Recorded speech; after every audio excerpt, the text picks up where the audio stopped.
Seja muito bem-vindo ao GuiaCast, um podcast para os profissionais de logística e supply chain que nunca param de aprender. Compartilhamos toda semana as melhores práticas, desafios e informações para suporte às suas decisões, a fim de ajudá-lo a gerenciar a sua carreira e a sua empresa com mais eficiência. Uma consultoria independente, acionável e objetiva para os líderes do setor. Vamos ouvir!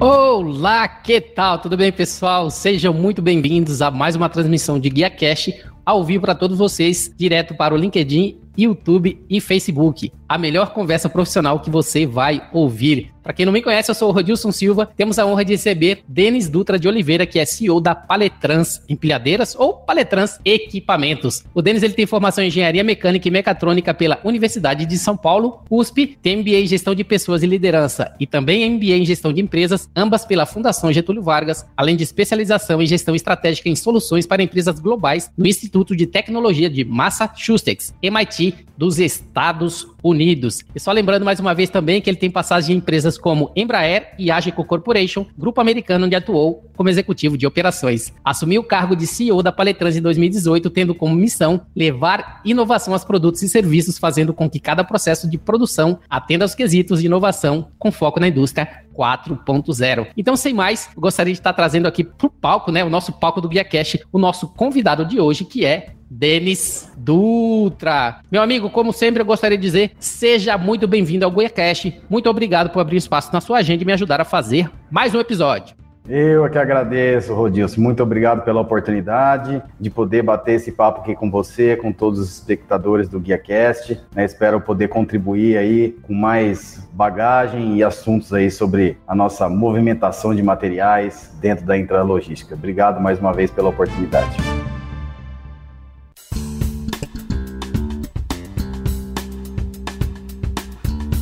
Pessoal, como eu falei, o nosso bate-papo de hoje é para falar um pouquinho sobre soluções associadas à intralogística, levando em consideração que vamos falar de movimentação de materiais e também tecnologia, trazendo como exemplo a Paletrans e principalmente esse desafio aí que o Denis Dutra tem, como a gente falou na introdução, desde 2018. Meu amigo, antes de iniciar o nosso bate-papo, meu amigo Denis, eu gostaria de falar um pouquinho, né, sobre sua trajetória profissional, para a gente conhecer um pouquinho sobre você, uma vez que você estudou mecânica e mecatrônica na USP, carreira como engenheiro de qualidade também na Embraer, uma área bem técnica voltada aí para engenharia. Eu gostaria que você pudesse falar um pouquinho desse seu início profissional, como é que você iniciou aí seus trabalhos, esse ramo técnico que a gente ama tanto, né, engenharia, como é que foi para você? Bom, eu como entusiasta aí dessa área técnica da engenharia, sempre fui apaixonado por isso. Eu acho que desde o início da carreira aí dentro da universidade, sempre gostei e busquei muito esse conhecimento de tecnologia, de automação, de máquinas e equipamentos. Mas eu diria que o mais importante, né, além, é óbvio, desse conhecimento básico e técnico, é o desenvolvimento do pensamento crítico, né?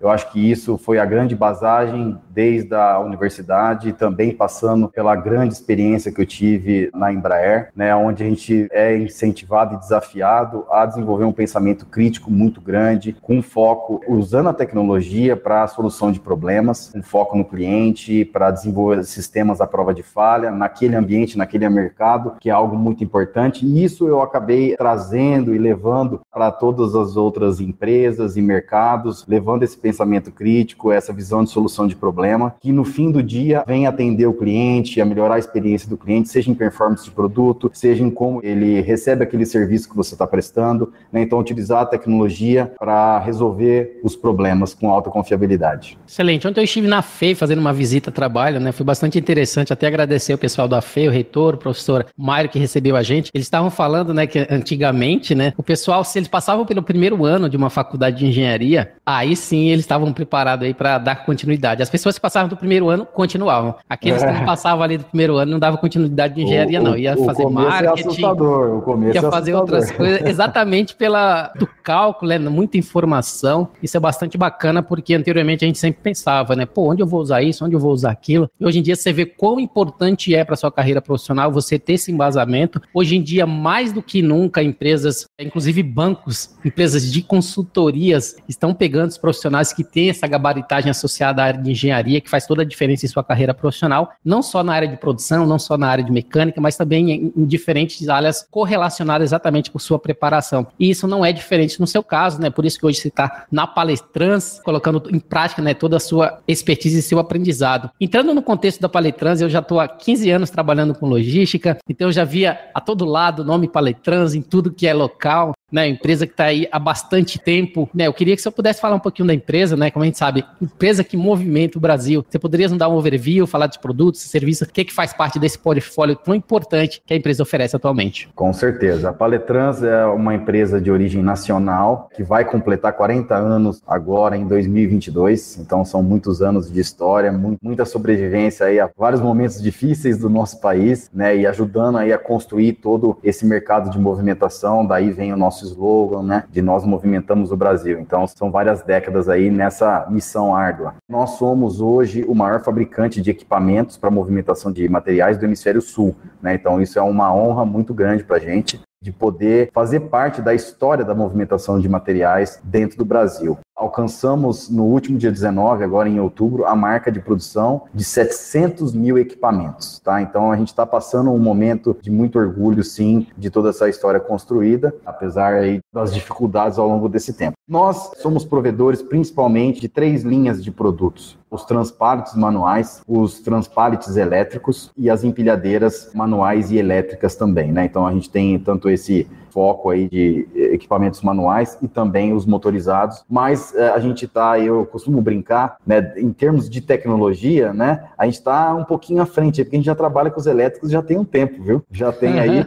quase 2 décadas que a gente trabalha nessa tecnologia que hoje tanto se ouve, né, no mercado automobilístico, toda essa questão ambiental, e a gente já está aí onboarding nessa questão, e não só a Paletrans, mas todo esse mercado de movimentação já vem se desenvolvendo há algum tempo, né? Então esses são os nossos principais produtos. Nós temos a grande satisfação também de dizer que para 80% de toda a nossa linha de produtos, tá, dessas famílias que eu citei, nós temos 6 linhas bastante específicas de produto, e em 80% dessas linhas nós somos líderes do mercado no Brasil, e também participamos aí de outros mercados, principalmente da América do Sul, né, onde a gente tem grande representatividade com os nossos produtos e serviços nesses países. O que está faltando para ganhar esses 20% também? Eu acho que, na verdade, o sol nasceu para todos, né?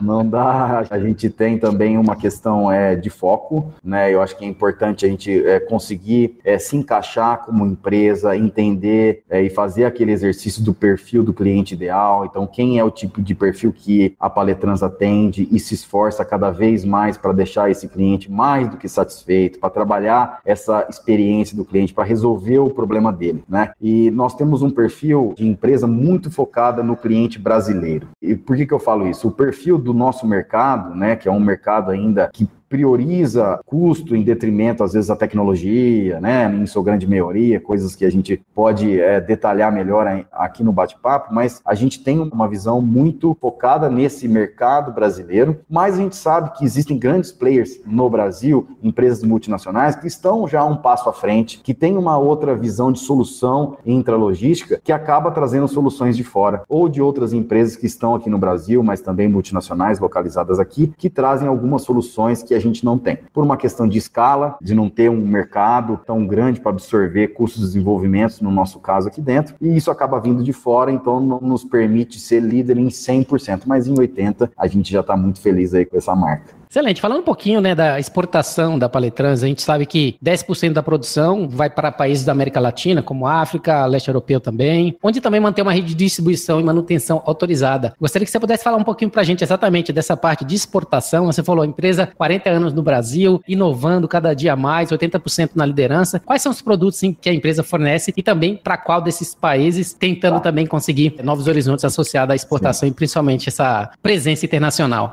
Na verdade, toda a nossa linha de produtos que a gente trabalha em mercado nacional, a gente também trabalha fora do Brasil. É importante frisar que esse nosso, né, dentro desse mercado B2B onde a gente está, né, esse foco na operação de solução dos clientes, ele passa também por uma prestação de serviço. A gente não vende mais produto há muito tempo, né? A gente está aqui para vender solução, resolver o problema do cliente. E dentro dessa visão, a gente tem uma preocupação que não é eu vou simplesmente vender e entregar meu produto. Não, eu tenho que estar lá com o distribuidor, distribuidores, com assistência técnica autorizada, com uma manutenção qualificada para cuidar daqueles equipamentos em todo o ciclo de vida daquele produto, para fazer um bom projeto de intralogística dentro do cliente, né? Então tem todo um serviço e um valor agregado àquele cliente que a gente também vende e não só colocar uma máquina lá dentro. Então a gente desenvolveu essa rede de parceiros há já mais de 20 anos, principalmente dos nossos vizinhos aqui, né? Paraguai, Uruguai, Argentina, Bolívia, tá? E Chile, que agora a gente está crescendo bastante também. Então são esses países aqui da América do Sul, onde a gente tem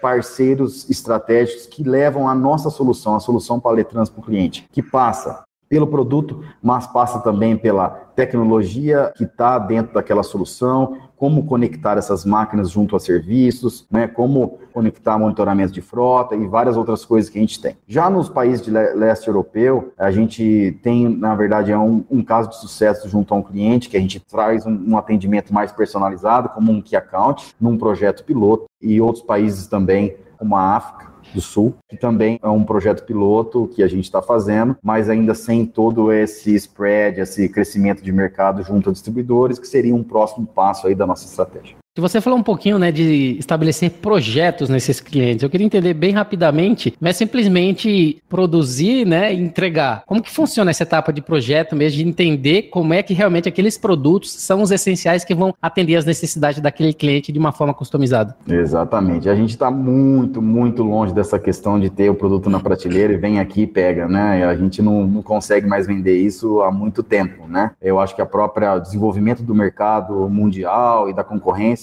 nos faz, né, a enxergar o cliente e propor soluções. Então, tudo começa, Rodilson, fazendo uma análise do problema ou daquela situação que o cliente precisa para a movimentação de materiais. Seja que tipo de distâncias ele tem que percorrer, como que é o recebimento de materiais dele, como que é a expedição, como que ele processa aquilo lá dentro, qual o sistema que ele vai usar de armazenagem, né? Se ele faz posições fixas, se ele faz posições aleatórias, se ele usa um WMS ou não, que tipo de tecnologia ele tem em todo aquele sistema, né? Qual o giro de estoque dele, qual é o volume de carga que ele tem que trabalhar. Então, tudo isso é o primeiro passo, acho que é a análise do território ali, né? A análise da demanda daquele cliente, para então se desenvolver um projeto, né, de movimentação, um projeto de intralogística, onde a gente vai aplicar os nossos produtos, né, mas eles são uma parte daquela solução que depois são integrados com outros serviços, como o próprio monitoramento da frota, um acompanhamento em tempo real, uma questão também de full service daquilo tudo, né, uma conectividade entre equipamentos e também como um WMS, é uma tecnologia hoje disponível dentro dessa chamada guarda-chuva da indústria 4.0, né? Então, tudo isso a gente acaba discutindo para poder falar, ó, tá bom, eu tenho um portfólio de produtos aqui, diversas famílias, diversos modelos e configurações, onde a gente pode falar, ó, aqui é a melhor aplicação para você. A gente não imagina, né, que tem toda essa complexidade, principalmente que você tem equipamentos diferentes, cada equipamento você tem uma utilidade, dentro dessa utilidade que você vai estudar o que é mais aplicável ali para o cliente. Levando em consideração, né, que a gente sabe que a empresa ela possui um parque industrial com produção automatizada, robotizada, que permite produzir ali os equipamentos com a qualidade e tecnologia. Gostaria que você pudesse falar para a gente onde é que fica esse parque industrial e qual que é a capacidade produtiva atual. Nós ficamos localizados a nossa fábrica na cidade de Cravinhos, interior de São Paulo. Estamos aqui às margens da rodovia Anhanguera, uma grande veia de transporte aí do estado, a cerca de 300 quilômetros da capital. Nosso parque industrial hoje conta aí com um pouco mais de 15 mil metros quadrados. Somos uma fábrica muito verticalizada, né? Então acho que isso faz parte e é um pilar, eu diria que o mais importante da nossa estratégia de prover essas soluções de melhor custo-benefício para o mercado, porque pelo fato de sermos verticalizados, nós produzimos hoje mais de 85% dos componentes que a gente usa nos nossos produtos.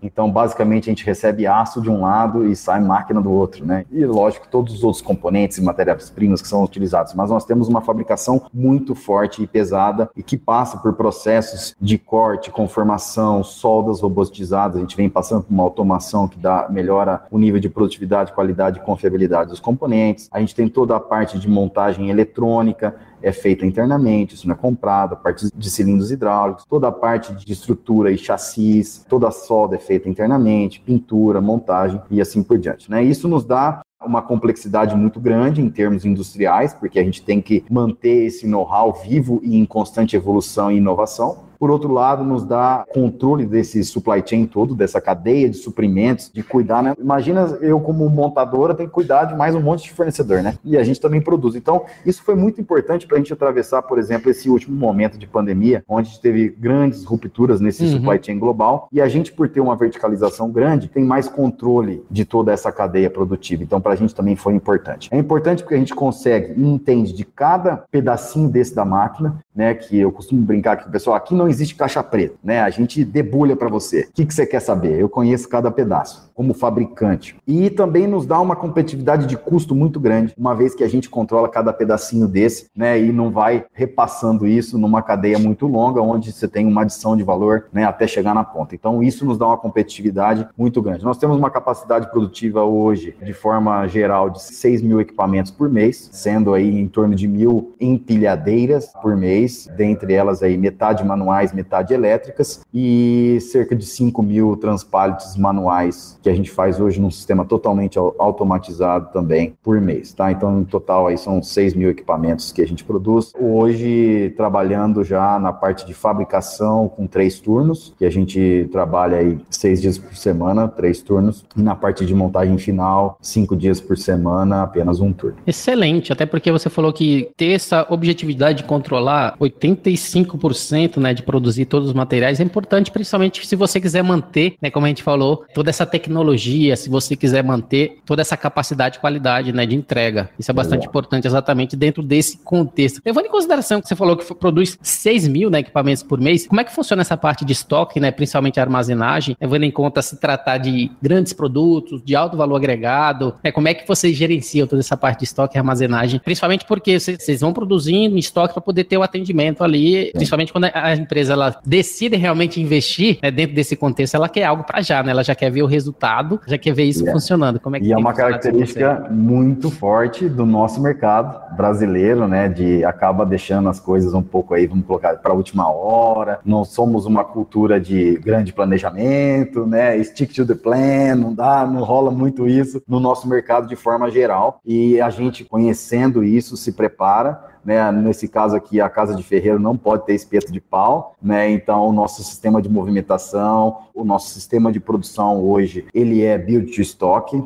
A gente trabalha sim para ter equipamentos à pronta entrega. A gente também entende que isso é um diferencial competitivo, tá? Ter todo aquele nosso portfólio, principalmente, eu diria, cerca de 90% das configurações que tem uma grande saída, a gente mantém em estoque ou deseja que isso aconteça, né? Porque às vezes a gente tem momentos de picos de demanda que acabam atrapalhando, mas a gente trabalha assim para estoque e faz o reposicionamento desse estoque conforme as vendas acontecem. Então, esse é o nosso planejamento inicial e estratégico. Mas a gente também trabalha customizado, né, de forma customizada para alguns clientes em soluções que assim exigem, e aí é lógico que isso exige um lead time diferenciado, porque aí você tem que fazer uma engenharia ainda, você tem que desenvolver todo um processo para produzir aquilo lá, e tem um longo lead time, mas isso é tratado como exceção e nós estamos preparados para isso. Quando a gente tem momentos de rampa de mercado muito fora do normal, que foi o que aconteceu em meados do ano passado, né, quando o mercado deu aquela queda no início da pandemia e depois voltou com tudo, a gente também teve dificuldade para fazer o replenishment desse estoque, mas conseguimos depois voltar ao normal e hoje a gente está numa situação, diria que confortável, de trabalhar para colocar isso no estoque. Toda a nossa movimentação é verticalizada, né, inclusive de máquinas e empilhadeiras, então isso a gente hoje trabalha num estoque verticalizado para suprir, eu diria que hoje, assim, o nosso estoque de produto pronto, ele é dimensionado por volta de 1 mês da nossa demanda, né? E a gente hoje está numa demanda muito similar à puxada do cliente, né? A nossa capacidade produtiva está muito similar. Então, a gente está com um giro mensal desse estoque de produto pronto que sai, já vai sendo reposto e a gente tem espaço aqui dentro para isso. Excelente. Recentemente, vocês também fizeram uma remodelagem na planta, né? Com o objetivo de modernizar as instalações, principalmente considerando esse momento de pandemia. Gostaria que você pudesse falar um pouquinho para a gente qual foi o objetivo dessa iniciativa nesse momento e quais foram os resultados. Bom, a gente começou esse processo, na verdade, foi em início de 2019. A gente não sabia da pandemia ainda na época, mas já tinha um planejamento estratégico muito focado em 2 pilares, né? O primeiro era desenvolvimento e modernização de produtos e serviços, né? Então, na verdade, tudo começa na nossa experiência do cliente, né? O que o cliente estava demandando naquela época e também enxergando um pouco dessas tendências. O que a gente espera do cliente num curto e médio prazo, também longo prazo, mas o que a gente precisaria fazer já desde o começo de 2019 para ter um match melhor aí nesse atendimento das expectativas do cliente. Isso nos trouxe duas demandas muito fortes. A primeira é a colocação de novas tecnologias embarcadas em produtos e conectar isso com serviços digitais, que entrou aí também em nosso projeto Paletrans 4.0, que utiliza dessas ferramentas da indústria 4.0 digitais hoje, mas para poder suprir e garantir esse desenvolvimento de produto, a gente precisou também evoluir em inovações e melhoria do parque industrial, com novas tecnologias de fabricação, tecnologias de corte, solda robotizada, tecnologias novas de pintura, né, novas tecnologias eletrônicas, sistemas hidráulicos. Então, a gente fez uma modernização de fluxos de materiais, de movimentação logística dentro da fábrica, aquisição de máquinas de corte a laser, robôs, sistemas de solda. E isso nos deu também um ganho de produtividade e qualidade muito grande, que nos permitiu crescer, né? Hoje a gente vem crescendo aí, na média, aí, entre 20% e 25% ao ano, nesses últimos anos, sem ter que mudar de casa. Então, essa reorganização da nossa casa nos permitiu também fazer tudo isso de uma forma mais eficiente e continuar aqui dentro. Preciso até me autoconvidar para depois visitar aí a fábrica. Não precisa se autoconvidar, já está automaticamente convidado. Entrando exatamente, né, agora, o nosso tema principal, movimentação de materiais e tecnologia na intralogística. Levando em conta que o uso da tecnologia em sistema de automação para a intralogística, ela tem se tornado um diferencial competitivo nas empresas devido às novas exigências do consumidor, e isso faz com que as empresas elas consigam entregar mais rápido, seguir todas as diretrizes necessárias que o consumidor hoje em dia ele está em outro patamar, principalmente agora depois da pandemia, e esse diferencial competitivo associado a equipamentos muda realmente o que a empresa ela oferece e qual é o tempo de entrega, principalmente no processo de separação e a entrega final ali para o cliente. Gostaria que você pudesse falar um pouquinho para a gente quais são os equipamentos mais utilizados no mercado atualmente e quais são os diferenciais de cada um deles frente aos equipamentos que a Paletrans oferece. Confirmando e corroborando o que você disse, eu acho que depois a pandemia ela veio acelerar muito essa questão do desenvolvimento da intralogística, né? Hoje muito se discute a questão desse prazo de entrega, principalmente com o e-commerce,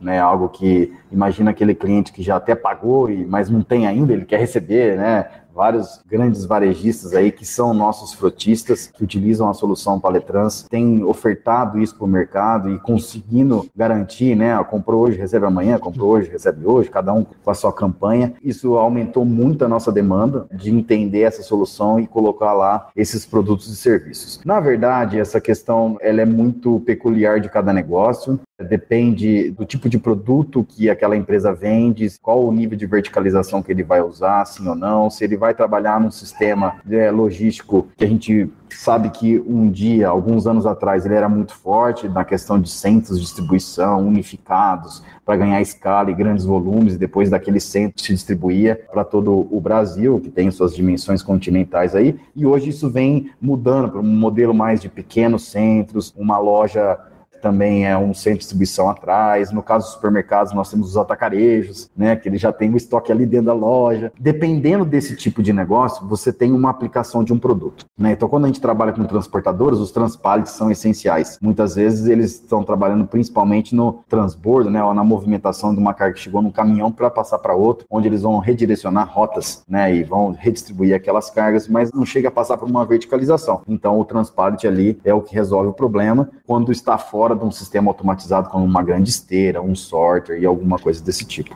O que a gente traz para esse tipo de solução hoje são os transpallets elétricos, né, que é uma tendência que tem se acelerado cada vez mais. Isso tem uma preocupação grande com ergonomia de operador, né, esforço, produtividade e a própria conectividade desse transpallet que existe também com diversos WMS que existem no mercado hoje. Isso ajuda o operador a fazer um picking, né, ajuda ele a traçar uma rota e até é um precursor de um futuro AGV, alguma coisa que vai funcionar ali naquela rota quando ela passar a ser mais, eu diria, padronizada, né? Que eu acho que o grande desafio da automação hoje do nosso cliente é desenvolver um sistema logístico mais padronizado, que passe sempre pelo lugar, que tenha uma certa frequência, que busque do ponto A e leve no ponto B. Eu acho que isso é o que a gente sempre tenta quebrar, essa primeira barreira da automação, que é difícil, né, no nosso mercado aqui hoje, que outros já estão mais desenvolvidos, são mais complexos, ainda sendo mais complexos, eles conseguem aplicar a tecnologia e aqui não. No caso de sistemas que a gente precisa mais de verticalização ou sistemas frigorificados, onde a gente também atua muito forte, aí a gente já passa para a empilhadeira, sejam elas da tecnologia patolada, que não tem um operador, ele vai embarcado a pé, mas não sentado, né, são cargas que vão até 1.600 quilos, com alturas de elevação de 5,40 metros. Isso a gente tem hoje, é o grande mercado de atuação da Paletrans. Eu vejo isso como, eu falo, é a queridinha do Brasil, né, o equipamento. Então, o Brasil se movimenta e se verticaliza nas empilhadeiras patoladas, é muito aplicável em indústrias, tá? É muito aplicável também em varejistas de médio porte, vamos colocar assim, mas é que tem o menor custo, é o melhor custo-benefício do mercado.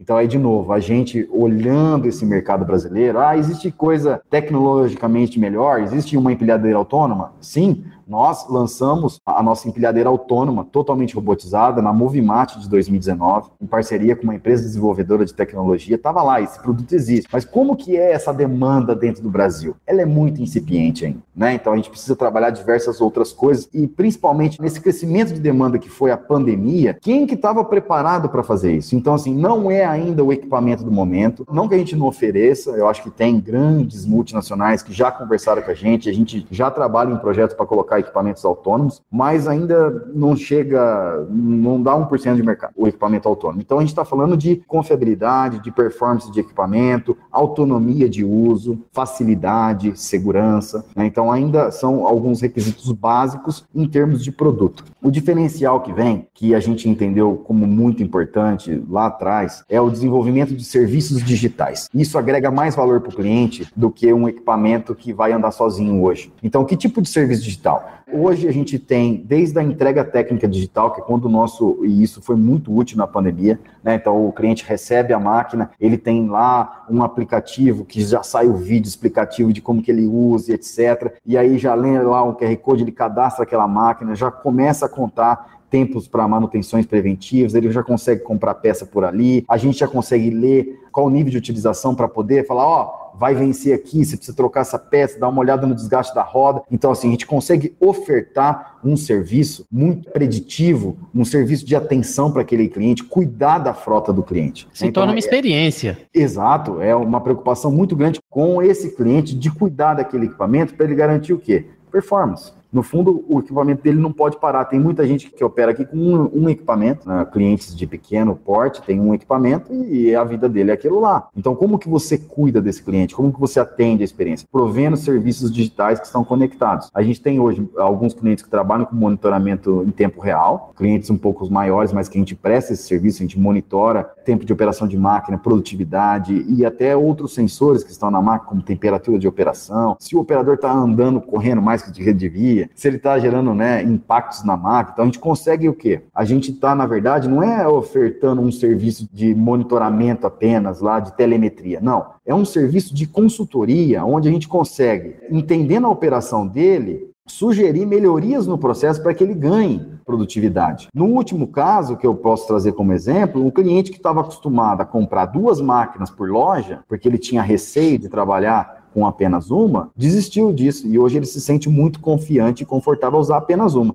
Mas isso é conta, você vendeu uma menos. Não, mas não é esse o nosso objetivo, né? A gente prestar um serviço e resolver o problema do cliente, né? Porque o cliente ele tem que se preocupar com o serviço que ele presta também, né? Ele não compra uma empilhadeira porque ele gosta, né? Não gosta de empilhadeira, ele só quer movimentar o material dele, sem dor de cabeça. Excelente, eu acho bem interessante porque a gente associa toda essa automação digital para uma área produtiva, né? Você como engenheiro sabe, né, que a gente, dentro da área de produção, é o máximo de automação, essa parte digital. Para um equipamento, eu nunca pensei nisso. Então, é algo que também, para mim, está fazendo a diferença da gente pensar de uma forma diferente em relação aos produtos que a Paletrans oferece e, principalmente, a utilização e a necessidade que isso faz, o diferencial que isso faz na sua operação, quer você seja uma empresa grande, quer você seja uma empresa pequena. Falando de movimentação, eu queria entender um pouquinho da parte da bateria também, né? Porque a gente sabe que algumas empilhadeiras utilizam aquelas baterias de chumbo ácido que demanda tempo de recarga, que demanda necessidade de descanso, que demanda aquele técnico que tem que ficar ficar fazendo a equalização do ácido. E no caso das empilhadeiras da Paletrans, vocês têm utilizado bateria de lítio, né, aquela que geralmente tem um diferencial maior nessa movimentação. Como é que tem sido para vocês e principalmente quais são os benefícios para o cliente na aquisição de equipamentos com bateria de lítio associada a custo, vida útil e principalmente energia? A gente desenvolveu muito, né, o nosso conhecimento nessa tecnologia do lítio, um projeto que já tem aí 2 anos e foi relativamente bastante impactado aí pela pandemia também, porque são tecnologias que a gente não busca dentro do Brasil e sim com parceiros internacionais, e toda essa questão de movimentação do nosso time de engenharia também foi bastante complicada, mas a gente conseguiu aí chegar num sucesso de desenvolvimento das baterias de lítio Paletrans. Hoje existem diversas tecnologias, mas aquela liga, né, de lítio utilizada nas empilhadeiras, comumente aí em todo o mercado mundial, é um material que traz uma economia, em primeiro lugar, que eu acho que a gente pode citar e a gente tem que entender, é uma economia de consumo de energia elétrica muito grande. Por quê? A bateria de lítio é a evolução, eu gosto de fazer o paralelo do nosso celular. Como que era o nosso celular nos anos 2000? Como que era isso aí?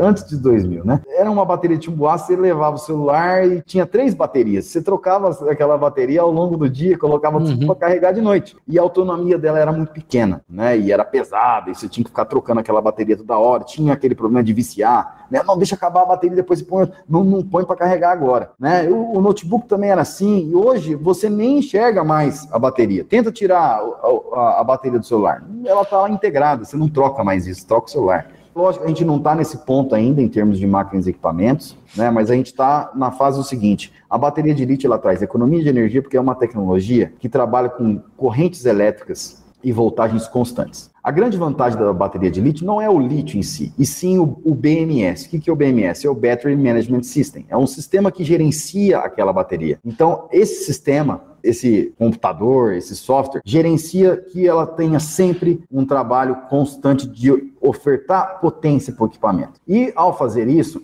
ela aquece menos o equipamento, dá mais a potência correta, não dá pico de tensão, não queima, não gera problemas no equipamento, né? E tem um consumo, né, mais uniforme daquela energia, então dá mais autonomia, mais capacidade para o equipamento. E na mesma questão do que eu disse do celular, a grande vantagem da bateria de lítio são as cargas de oportunidade. Então parei o equipamento, o operador foi almoçar, põe para carregar já. Não precisa terminar o ciclo inteiro da carga da bateria de chumbo ácido para fazer o carregamento, né? Até porque um pouquinho de tempo carregando já faz bastante diferença ali na usabilidade. A carga é muito rápida, exatamente. Então, assim, você não precisa tirar a bateria do equipamento, você não precisa trocar a bateria, você não precisa dar manutenção, trocar, verificar água, ácido, nada disso. O tempo de recarga é muito rápido, não precisa colocar a bateria para esfriar, né? Igual na chumbo ácido, você tem que dar o descanso da bateria, então rodar um ciclo aí de 3 turnos numa bateria de chumbo ácido para utilizar. Na lítio é uma utilização constante, uniforme. Além disso, a gente tem uma vida útil de uma bateria de lítio hoje, que ela é garantida, né, de 3 vezes pelo menos mais do que uma de chumbo ácido, então conta uma chumbo ácido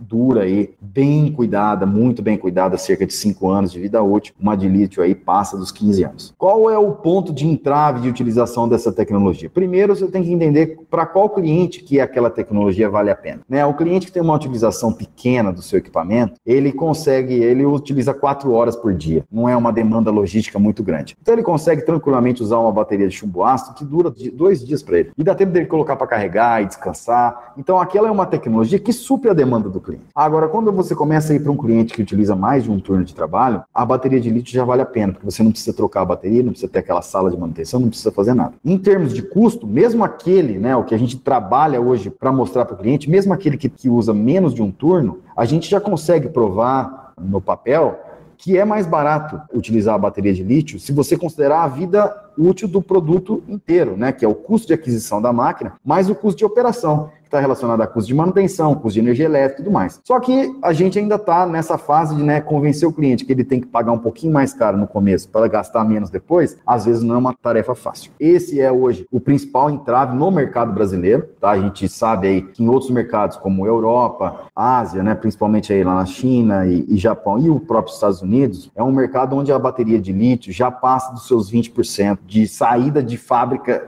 né? Ou seja, máquina zero já sai com bateria de lítio. No Brasil, isso é um percentual, pelo menos aí, cerca de 10 vezes menor, né? Apesar da gente já ter desenvolvido essa tecnologia, eu acredito sim que é uma tendência, a gente está preparado para isso, mas é uma questão de tempo. E esse tempo ele só vai acontecer e vai acelerar muito a utilização da tecnologia de lítio nos equipamentos quando esse lítio ganhar uma escala mundial muito maior. E eu vejo esse momento agora com a entrada da indústria automobilística nesse mercado, né? Por quê? O investimento em fábricas de lítio, né? Ou seja, fabricantes de baterias de lítio, é um investimento alto, assim como da indústria de microprocessadores, essa indústria de eletrônica, e leva tempo para fazer. A indústria automobilística é uma indústria que tem essa capacidade de criar tendências, criar novos parques industriais no mundo e, ao dar escala para isso, fazer o custo cair, né? Então, a gente vai ter que surfar essa onda da automobilística para baratear essa tecnologia e fazer um crescimento, com certeza, muito grande, até morrer o outro tipo, num tempo que não dá para falar quando, mas que com certeza vai acontecer, assim como aconteceu com os nossos equipamentos eletrônicos. Independente de quando, a Paletrans está aí, num pioneirismo, né, associado a trazer essas soluções para quem identificar que isso realmente é algo relevante na sua operação. Denis, dando continuidade, né, que a gente já está chegando no nosso tempo, eu queria perguntar um pouquinho em relação a essa parte de locação de equipamentos, né? Eu vi recentemente um post do LinkedIn de vocês falando que já somos 78 mil transpallets locados. Eu gostaria que você pudesse falar um pouquinho para a gente como é que funciona essa etapa de locação de equipamentos, qual que é o percentual que isso representa, né, no business da empresa, e principalmente se nesse momento, por exemplo, de Black Friday, se isso aumenta, se essa locação aumenta ainda mais, como é que funciona essa etapa? Acertou na mosca, né? Então essa parte de locação de transpallets é feita por uma outra unidade de negócio do grupo, né, a Disquetrans, trabalha especificamente com a locação de transpallets, né, que tem um diferencial de mercado bastante grande nessa manutenção e troca dos transpallets quando eles têm algum problema e manter a operação do cliente sempre rodando. Hoje, eu diria que dentro do grupo, né, do grupo Paletrans, cerca de 15% desse faturamento, um pouco a mais, vem dessa questão de locação. E, na verdade, com essa questão da Black Friday, né, e aconteceu aí, a gente passou dos 80 já. Então, assim, a gente tem muito isso, a alocação ela está atrelada também à sazonalidade, né? Porque aí o cliente entende, não, eu não vou fazer um investimento nisso agora, é um período de pico que anos atrás estava muito mais relacionado às festas de final de ano, então estava muito mais aí para tal e tudo mais, e agora é um pouco antecipada devido à Black Friday, então é uma sazonalidade que começa no final de outubro, tá? Geralmente, e vai aí até meados de janeiro, começo de fevereiro, que eu acho que quando passa todo o saldão que vem depois aí do Natal, né, e a gente sabe que o varejo e a economia gira muito mais forte com toda essa questão aí de 13º e todo o dinheiro que acaba indo na praça, né, então é um aumento sim de demanda que acontece nessa fase do ano. Excelente, falando um pouquinho da expectativa, né, do mercado frente a empilhadeiras hoje no Brasil, em termos econômicos, tem expectativa? Como é que é o mercado brasileiro atualmente aí em relação a todo esse contexto de empilhadeiras? Eu acho que a gente passa, o mercado de empilhadeiras ele vem passando não só por uma questão de crescimento, que é natural de um país que ainda tem uma demanda de infraestrutura muito grande, né, e que a gente está, nesse momento, crescendo muito nesse setor de intralogística, né, como a gente já acabou de comentar aqui, os motivos pelos quais isso está acontecendo. Mas, então, a gente está crescendo nesse mercado, numa taxa aí que está por volta de 10% ao ano. Gostaria de frisar que não só um crescimento no mercado total, mas a gente tem também uma mudança de mix dos produtos dentro desse mercado que vem junto dessa questão da eletrificação, né, da digitalização, da ergonomia. Então a gente percebe que, além desse crescimento, uma mudança, uma saída gradual daquela máquina que era a combustão, daquela máquina que era a gás, daquela máquina que era a diesel, está vindo aí cada vez mais para essa tecnologia de equipamentos elétricos. E aí a gente vê que outras tecnologias, e até de outros países que têm aí máquinas de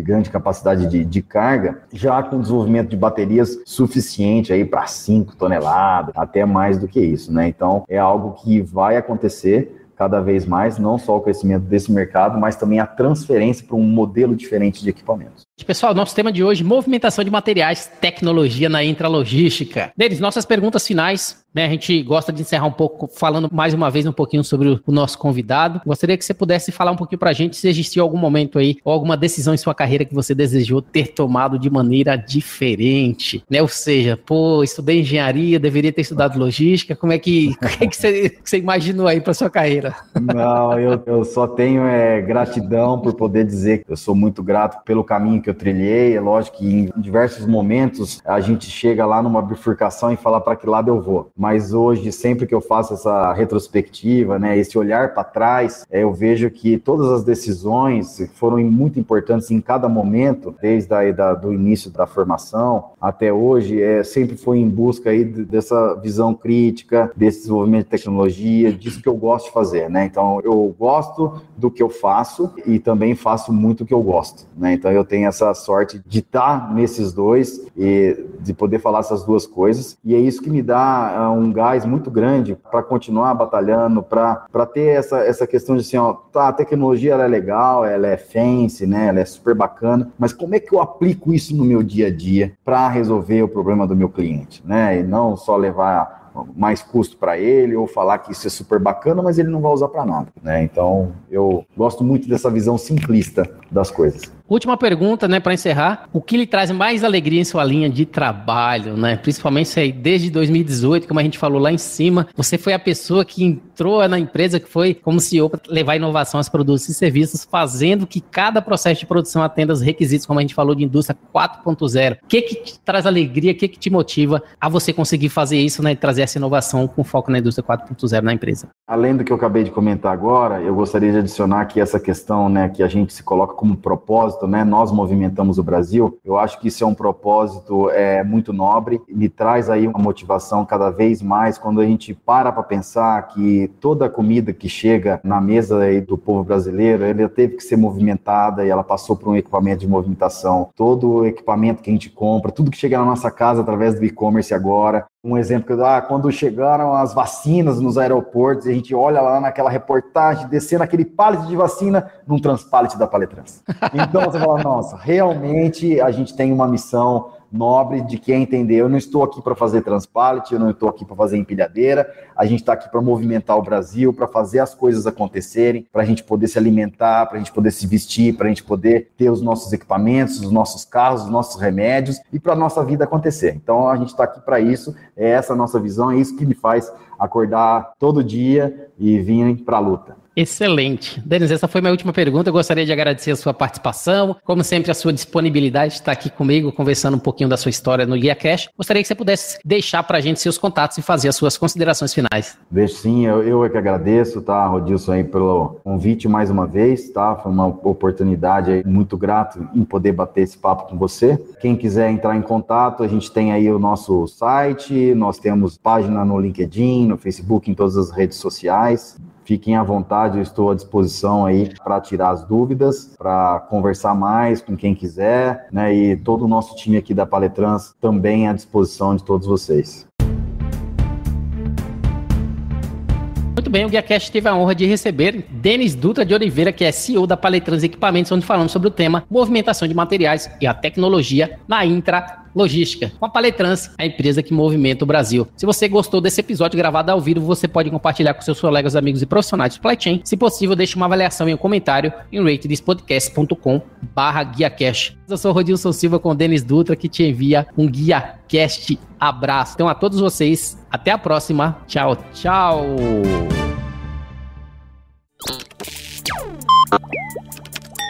Equalab.